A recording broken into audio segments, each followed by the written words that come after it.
Welcome everyone to episode 165 of the Trust the Plan podcast. I'm Nick. And I'm Jim. And we are sponsored by the Peak Organic Blend.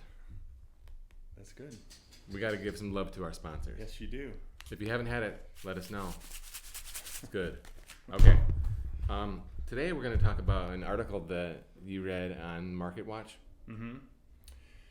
Yeah, it was interesting. I came across an article and it was talking about GoFundMe for Walmart employees, and I thought, well, that's interesting because GoFundMe's gotten so popular for all these different reasons. But the article was about how some Walmart employees have started GoFundMe so that some of their folks can retire. And I thought, wow, GoFundMe as a retirement plan. I thought that was kind of interesting.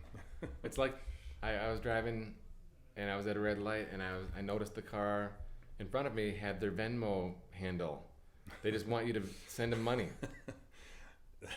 That's funny. Yeah. Why? What a world we live in. How much do you need? Yeah. And for what purpose? Yeah. Right. Exactly. just because.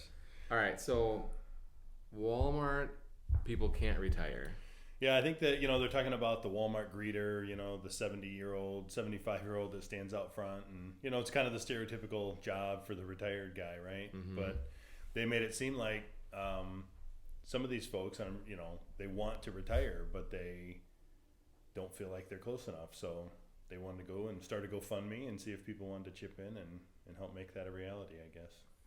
All right, so this is really interesting to me. So I read the article again this morning just to take some notes because there's also some expert people who chimed in on this. Okay, mm-hmm. So first of all, they say only half the workers in the United States have access to a 401, and I don't know if I believe that. Mm-hmm. I'm calling BS on this. Okay, maybe mm-hmm. only half the workers contribute, but they said only half the workers have access to a 401k. And let me just explain why I call it BS, okay? Because all the big corporates, mm-hmm. right? All the Walmarts of the world, all the Fortune 500 companies, they absolutely do have a 401. Mm-hmm. Now there are a lot of small businesses that don't, mm-hmm. right? And maybe they have a simple IRA or a 401k, but some don't, okay? Mm-hmm. And I'm calling those people out, the owners of those businesses.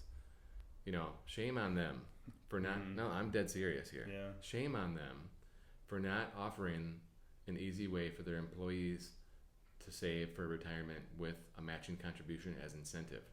Because if, sadly, a lot of the people that are working at those companies, they're not going to do it unless you make it easy for them. Mm-hmm. Right?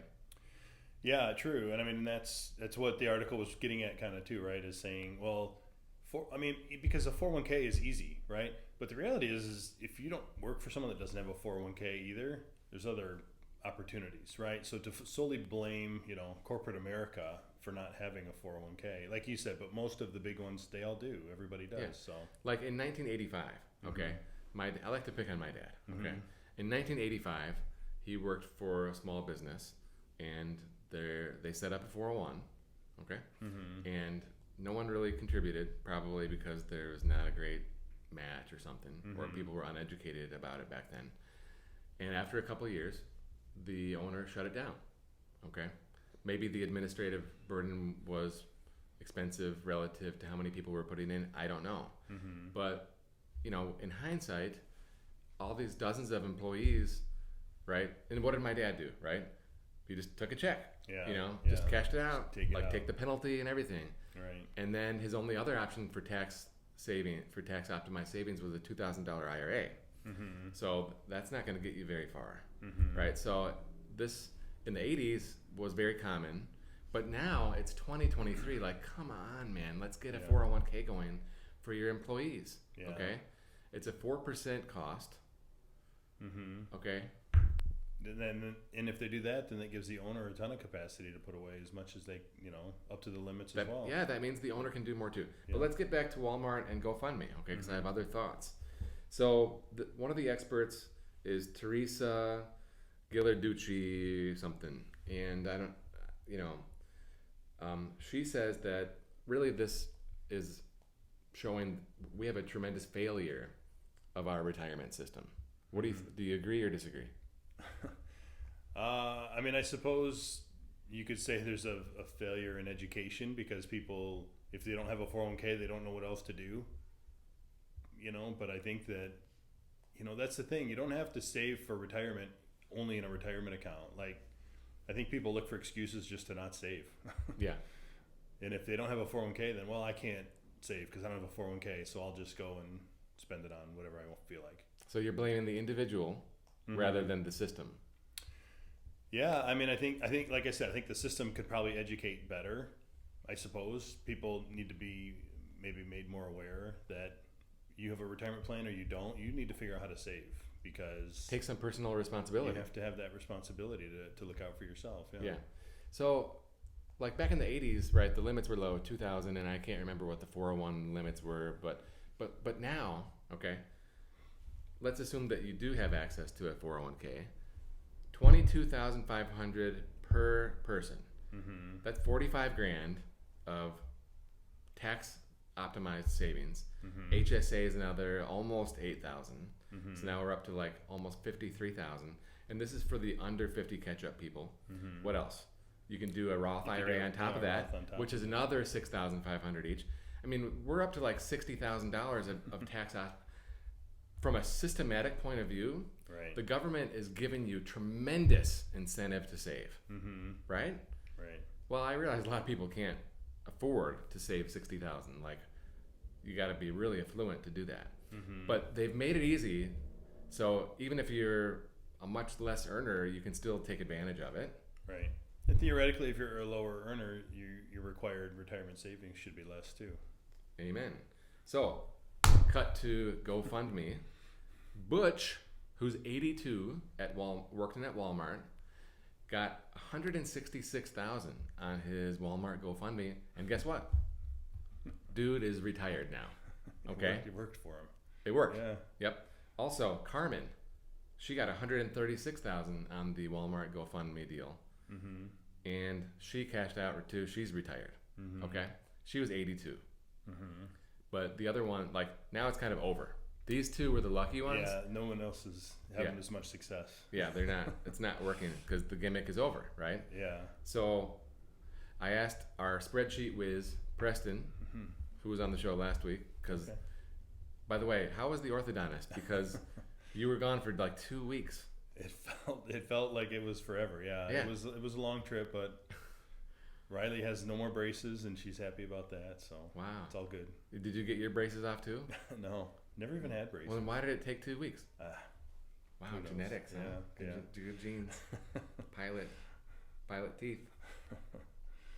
All right, where was I? Oh yeah. So Preston did some research, right, with his spreadsheets, and I want to tell you, if Butch would have saved in the 401